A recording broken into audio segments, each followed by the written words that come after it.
Take a look at the subject matter today. Yes, believe it or not, I am on twice in 1 week. If you can believe that. It's a lot to learn, a lot to get into today. I have a case study that I want to present to you today to give you some really deep thought about just how the magnitude, the sheer magnitude of white supremacism today and what people think, what people who identify as white think in this country today. Many of them, not all. I hate having to qualify that, but because those who understand that they are not part of that dynamic should already know. One thing I'd like to say is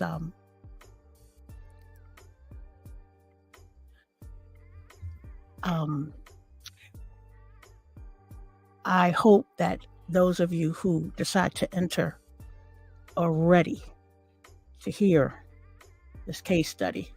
And I hope that those who get into the replay think very critically about this, not just on the surface, but get into the meat of the comment that was made and my response, because that's what this is today.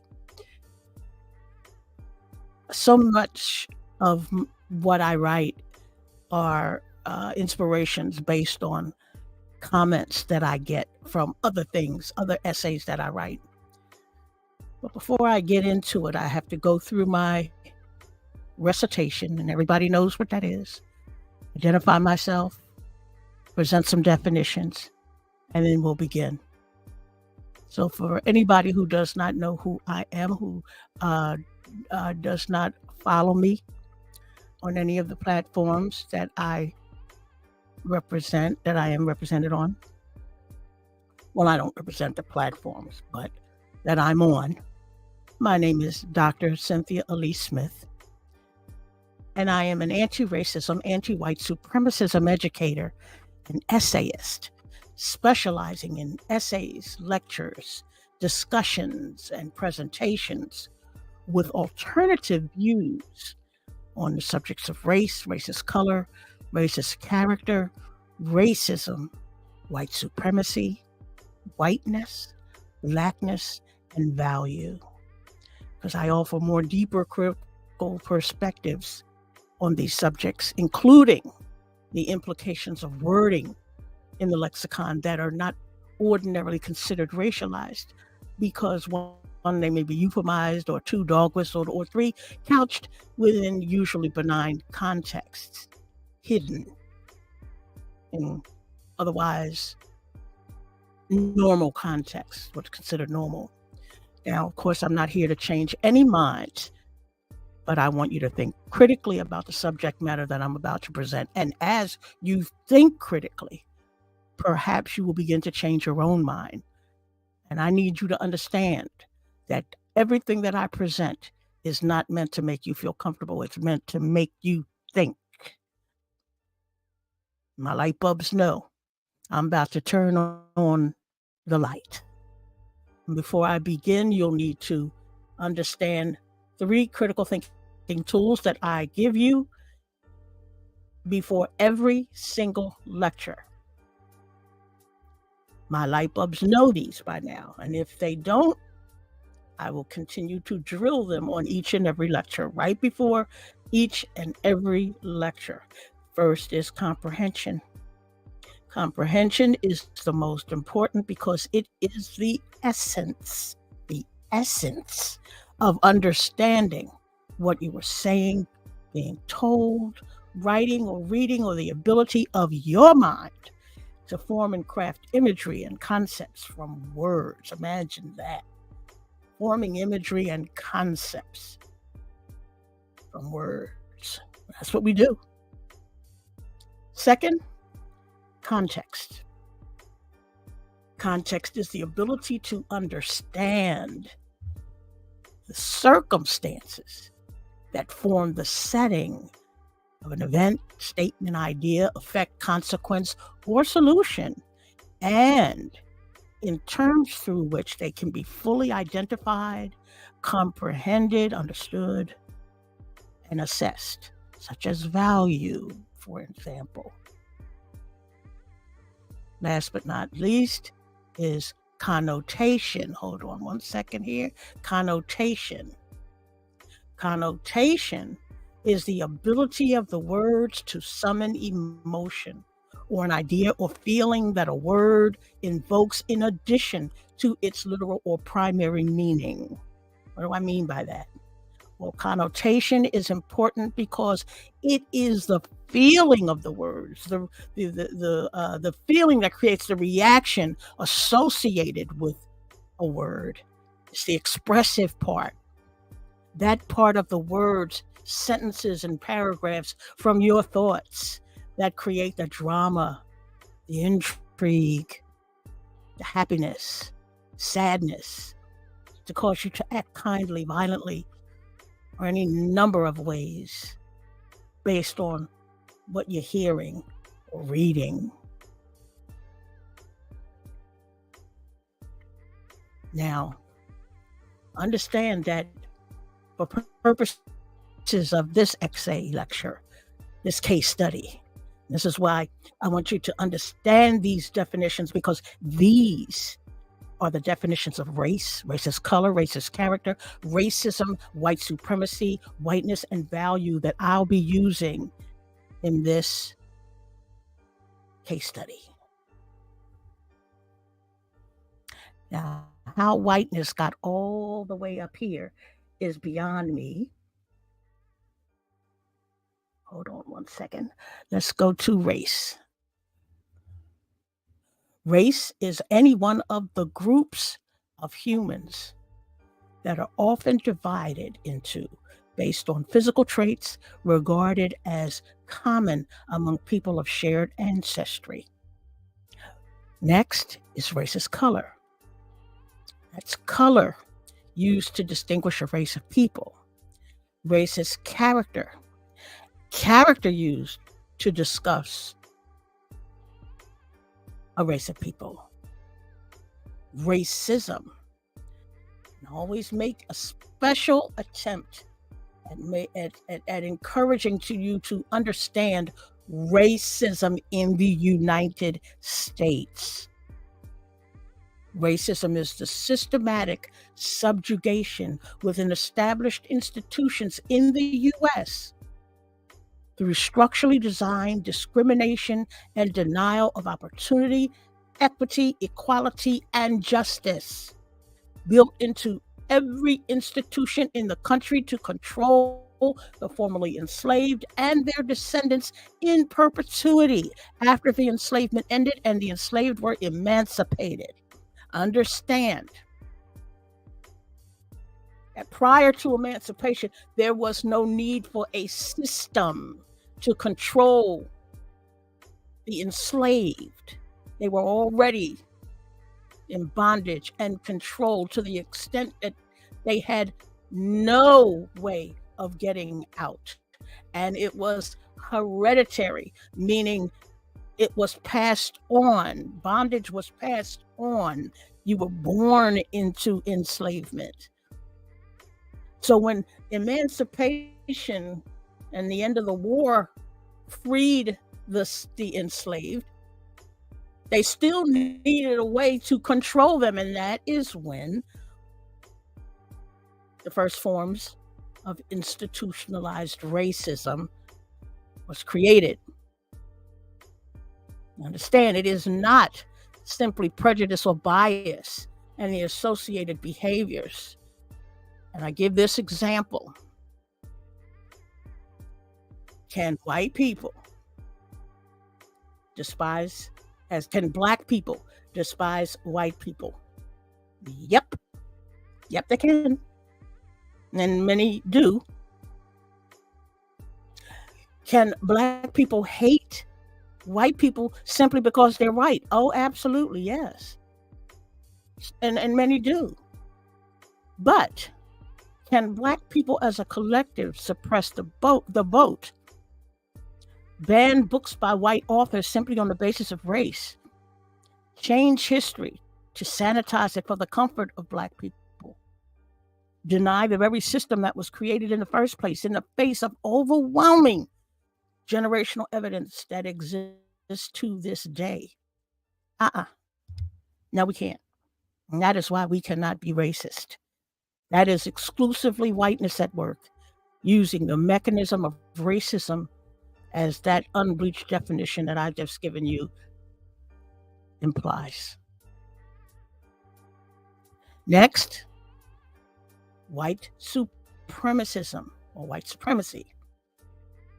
It's the ideology, it's the idea that became an ideology that uses the color white and whiteness as a value and merit measurement where superiority and goodness align with the color white and the color black, and blackness are aligned as bad or inferior, each having been assigned generations ago to skin pigment.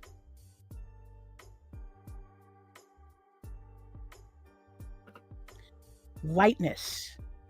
The theory that skin pigment or the assignment of the color white to imply skin color, because it's an implication. It's not an actual skin color, but the assignment of that color white to the skins of white, so-called white people who identify as white, grants those individuals with certain natural rights and privileges, where the indoctrinated perception is of complete sovereignty over and above everything on the planet.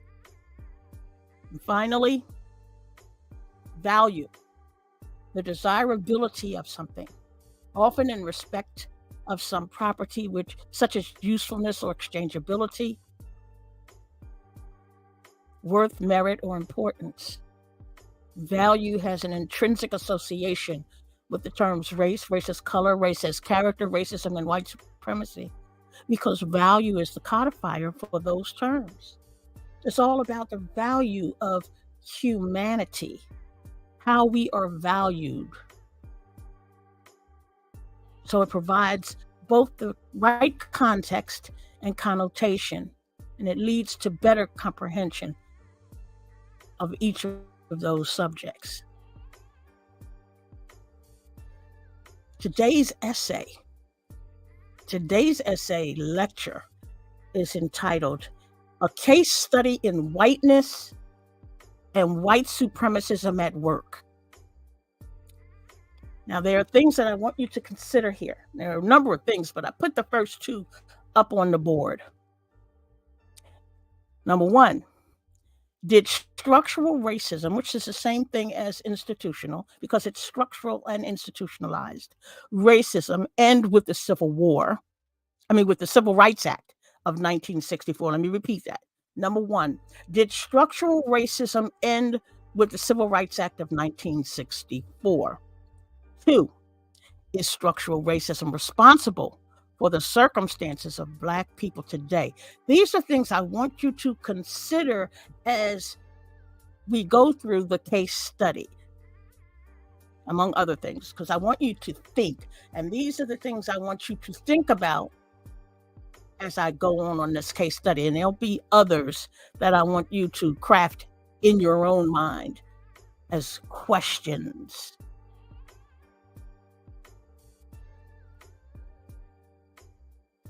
The title, if the average white person doesn't hate Black people, why does racism persist? Now, remember, that was an essay that I wrote as well as a video presentation that I did recently. If the average white person doesn't hate Black people, why does racism persist? Well, it was from an essay that I wrote on October the 27th and a video lecture I provided on YouTube shortly after. The response from the individual who provided what prompted the essay was completely out of context, but I responded and was simultaneously inspired by it to write the essay around the part of the response that became the title, which was, if the average white person doesn't hate Black people, why does racism persist?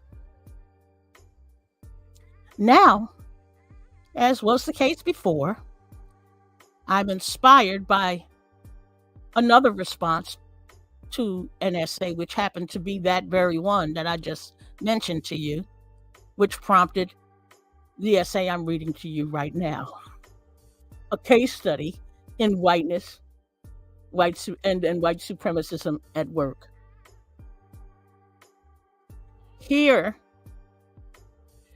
using his perceived notion of the inferiority of Blackness, the commenter is giving me advice on how I should be spending my time, since I'm obviously wasting it rather than curing our ills some other way than my form of education.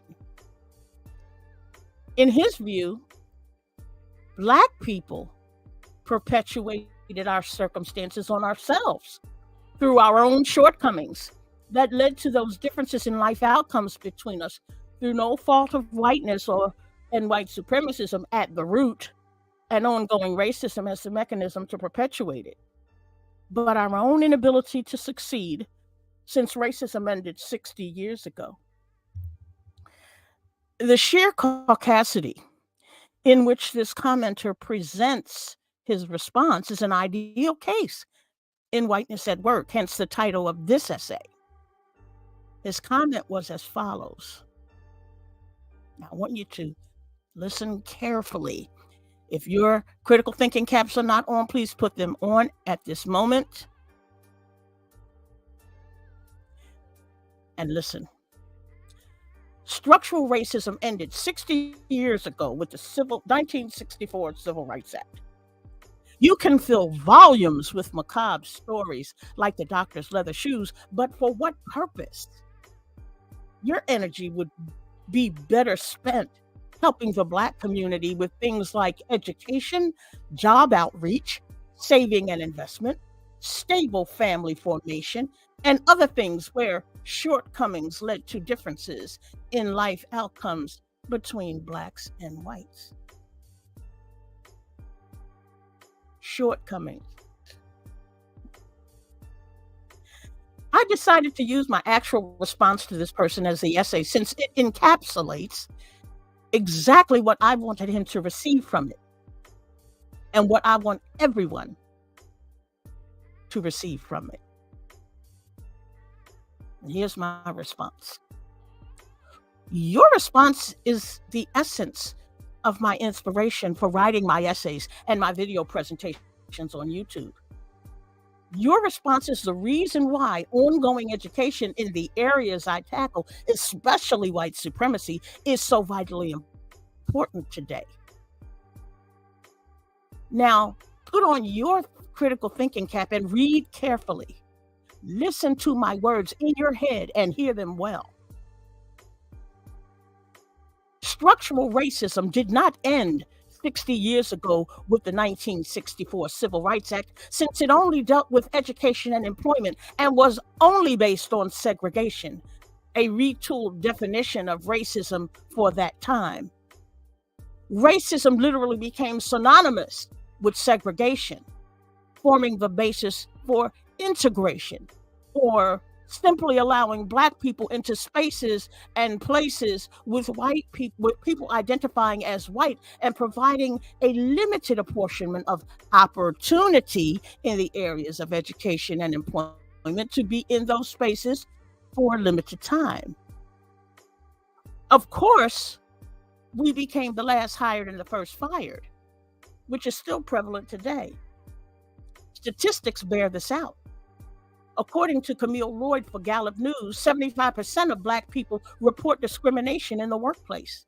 She stated, Black Americans experience various mistreatments at much higher rates than other racial or ethnic groups do. Let me repeat that. Black Americans experience various mistreatments at let me try that again. Black Americans experience various mistreatments at much higher rates than other racial or ethnic groups do. Did you get that? And while racial discrimination in the workplace is illegal under federal law, about 1 in 4 Black employees report having been on the receiving end of discrimination at work in the past year alone. End quote. Ridiculous testing for merit through the white gaze continues as another form of legal discrimination in education. And strategic enrollment management, that I call, which is better known, at least for me, strategic exclusion management, is consistently evolving to ensure only a few, if any, Black people are enrolled in predominantly white colleges and universities. However, equality, equity, and justice, those rights and benefits afforded white people, are still quite elusive and haven't materialized for Black people. Discrimination and denial in these areas enable so-called extra-legal means of legal violence and atrocities, such as state-sanctioned violence perpetrated by police. Recall the so-called wars on drugs and crime, which were designed and implemented after the Civil Rights Act, from as high as the White House, no pun intended, from Nixon to every president since, legitimizing what became the mass incarceration we see today and almost virtually destroying Black communities and families. Despite the amended Civil Rights Act in 1968 to include housing, redlining, discrimination in mortgage loans and interest, and other forms of legal discrimination persist. As you stated, stories like my example of the skins of dead Black people being used as fine leather for shoes and other items could fill volumes of books on the heinous atrocities perpetrated on Black people by white people. What you didn't grasp was that your own acknowledgement of that fact is what actually speaks volumes. And my purpose, therefore, is self-explanatory. Your last statement does more to illustrate your fallacious white supremacist worldview than any weak attempt to advise me about what I should be doing for the Black community. It is evident you assume through no other source than your own biases, prejudice, and peculiar ideological belief in your own sovereignty that Black people are incapable of forming stable families. That is your ignorance showing. The truth is in the sheer resilience of Black people to thrive collectively and individually through the intensity and veracity of atrocities and racism. By your own admission, we could fill volumes. There are many white people who still believe racism ended in the 60s. Nothing else could be further away from the truth, as long as it is still possible to ban books by Black authors, suppress and gerrymander the vote based on the number of Black people attempting to vote, and rewrite history to make it more comfortable for themselves. The fact is, as long as the ideology of white supremacism continues to plague this nation, racism will grind away through all institutions to perpetuate it. This is the reality. My energy is in the right place. You just keep reading my essays. Perhaps one day a light bulb will go on in your mind and loosen some of your cognitive dissonance. And that brings me to the close of this case study. What did you think about that? What do you think about that? Did structural racism end with the Civil Rights Act of 1964?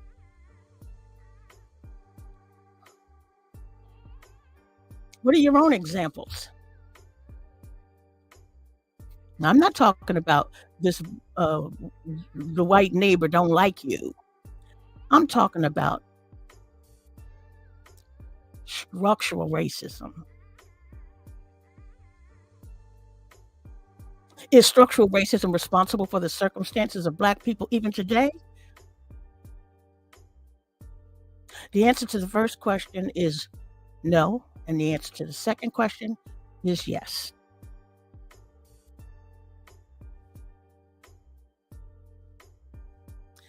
I'm going to look at the comments. My buddy Fu Chill is here. Hi, Fu. How are you? Glad to see you. And Jay Goody, good to see you too. I'm not staying on long today at all. In fact, I'm going to be getting out right after this. I just wanted to bring this up. I'll be talking about things such as strategic enrollment management and other subjects at a later time to add more emphasis to how pervasive racism is in education. So, oh, Sam, hi, how are you?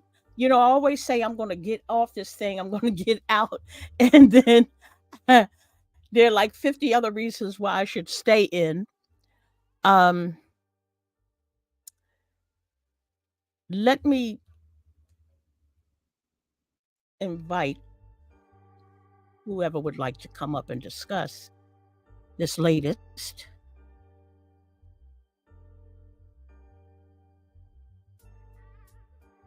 I just dropped the link for anybody who would like to come up and discuss it. This particular person, who wrote that comment to me, thought he was actually saying something. It always intrigues me. It makes me angry, but it intrigues me nonetheless when I get someone who wants to tell me what I should be doing with my time. He tells me how my time could be better served. Structural racism ended 60 years ago with the 1964 Civil Rights Act. And then he goes on to say, because he can't do anything but admit that you can fill volumes with macabre stories like the doctor's leather shoes. And then he asks me, but for what purpose? The purpose is obvious. And then he goes on to tell me how my energy could be better spent helping the Black community with things like education, job outreach, saving and investment, stable family formation, and other things where shortcomings lead to differences in outcomes between blacks and whites, and other things where the question is, why did there have to be shortcomings? What created those shortcomings that led to those differences in outcomes?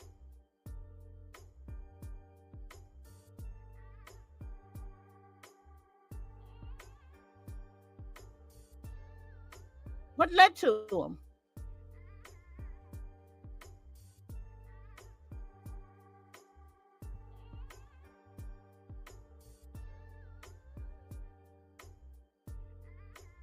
You know, it makes you think. How in the caucasity can someone come up with something like that?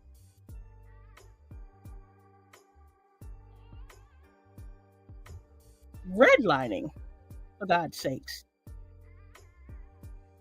practically destroyed whole communities.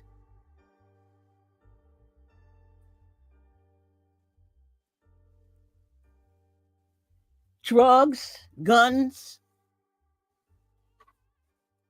We don't make guns. We don't make drugs. There's overwhelming evidence of how drugs and guns were literally poured into the black community during the 70s and the 80s and the 90s.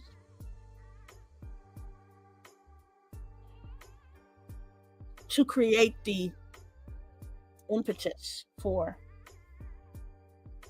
mass incarceration.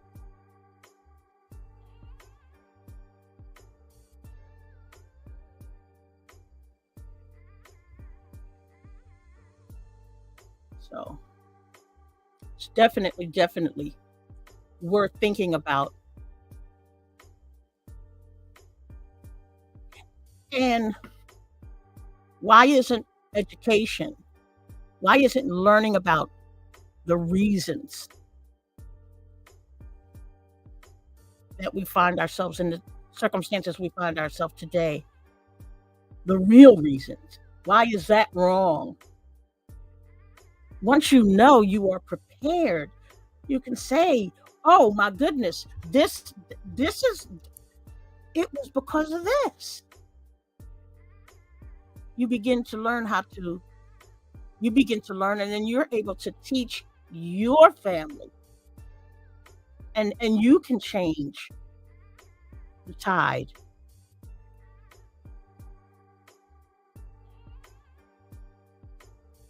I don't want to digress, so I'm going to bid everybody a farewell right now, just giving you something to think about as usual. And don't forget to, let me put this up here before. Jay Goody says, I think they know we top everything, sports, science, inventions, etc. They steal everything. They know who we are. However, we lack in knowing. Yeah. Well, that's what education is for. That's what education is for. And that is why I provide that kind of education that is so necessary that we don't get, and that if certain entities like DeSantis in Florida and others get their way, they will try to outlaw people like me. So I have to try to get as much in as possible, as much education in as possible. And I'll continue to do that. So I want to thank you, Sam. I want to thank you, Jay Goody. And I want to thank you, Fu Chill, for coming in today to class. I hope I've given you something to think about and something to um, take to someone else to discuss. And I will I'll talk to you guys later. Looks like I'm on a roll. I'll be sitting at this desk plugging away to create some more valuable lessons. Take care now.